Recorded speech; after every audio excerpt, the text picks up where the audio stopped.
5, 4, 3, 2, 1. Engine full power. Starting vortex.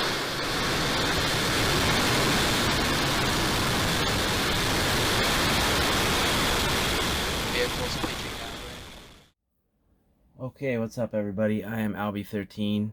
Today we're reviewing the solar charger on Amazon under the brand name STOON. So let's do a quick overview of what this is supposed to be. I actually have it out of the box, bring it in right here. So here it is.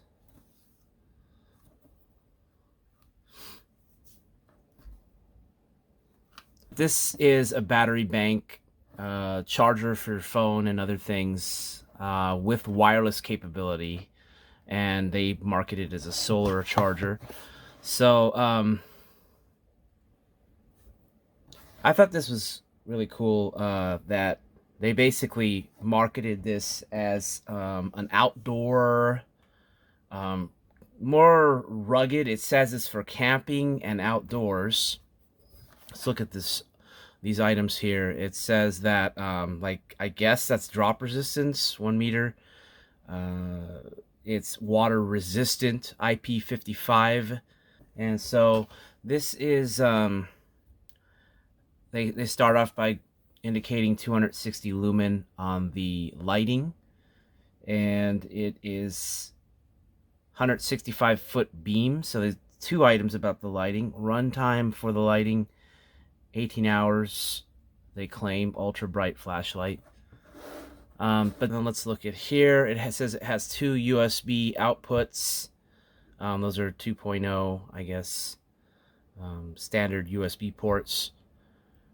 Recharge the device via a Type-C or a micro. It has two inputs for recharging or using the solar. The thing about using the solar, I guess I'll get right into it because it said right there, is that these are not, this is not one of those. I was hoping that this was going to be one of those, that the solar was kind of like a game changer, a newer generation. But unfortunately, with these types of chargers, it takes probably, somewhere above 60, I've heard 80, 85 hours to charge, maybe 100 hours, and it depends on how strong the sun is. And they say that this is only for emergency. That's to fully charge it. But you can give it a charge, in a day, and it would give you emergency power, but you'd be waiting a long time. And the thing is, yeah, it's for an extreme emergency, like you're stranded somewhere, and that's all it is. The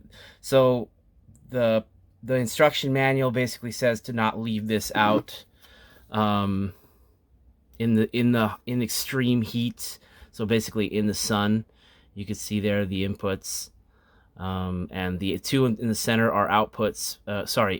The two in the center are inputs for charging, and the two on the outside ends are for charging your devices. Sorry, I should need to clarify that. So the two on the inside are for charging the charger with a cable. Does have this nice thick protection, and keeps dust and water out. I imagine that's what it's for. It does have the ability for you to put a lanyard on it.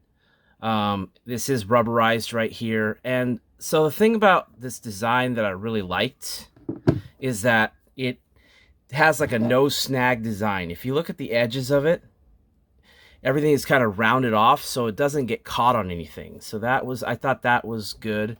Here they decided to have these protrude, which is not as great, but they put a lot of emphasis on the lights. So they do have the LEDs in there. They have like a thing to diffuse the direct light in the center, and they work pretty well. I'll show you some clips of me testing it.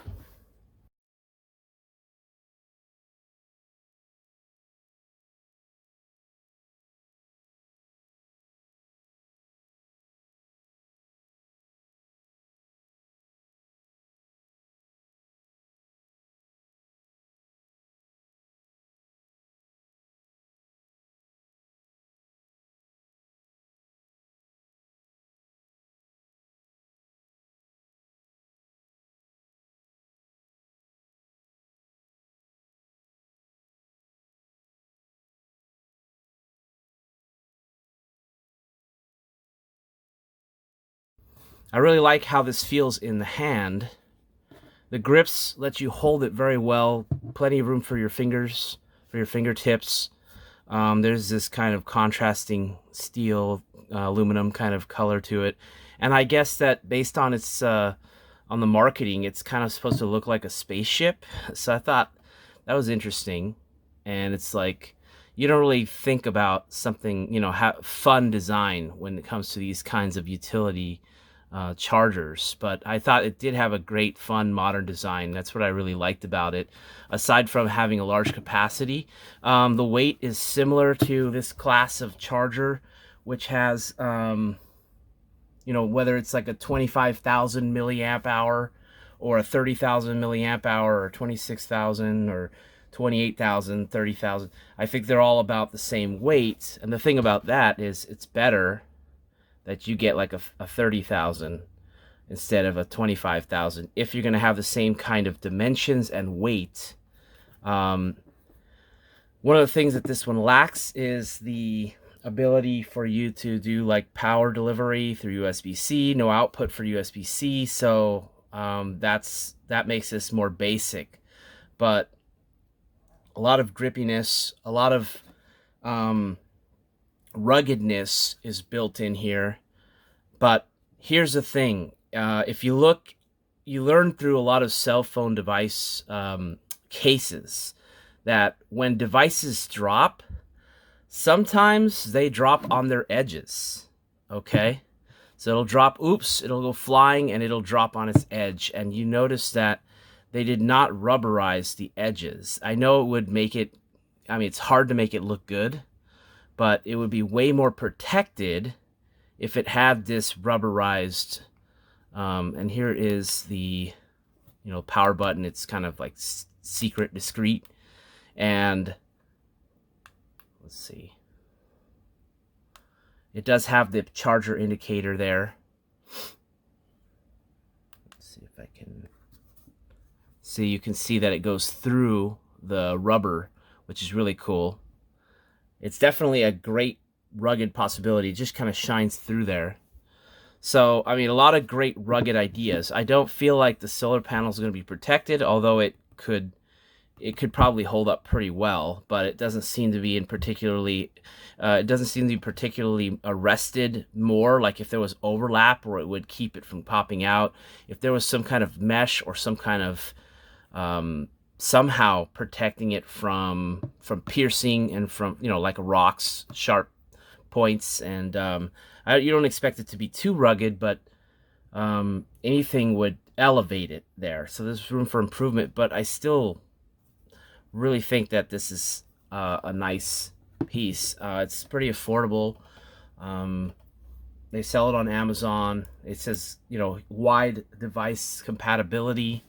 So let me just go ahead and show you like this. Let me go ahead and look at the listing, kind of go down and talk about the stuff. It does have, you know, different flashlight modes like strobe, as you would expect. SOS. So it has a bright mode and a dim mode. So the flashlight is one of the stars of this thing, which I really like, because you could be carrying this often in a low light scenario, especially outdoors camping kind of situation. And it really makes a difference because you have enough capacity to charge and have lighting. And it's not annoying where it's stuck on a high setting. So I really give it high points for that. Let's look at what it comes with. So it does come with the magic lanyard, which is really nice. You know, you loop it through and then it sticks on itself. So that's a good piece. You can loop this around something like a bag and then stick it on and be on a bag. So they say you can hang this doing that with the magic lanyard. That's the other kind of point that they have for the marketing. Getting into charging the S10. So I have a Samsung Galaxy S10 Plus. They claim that you can charge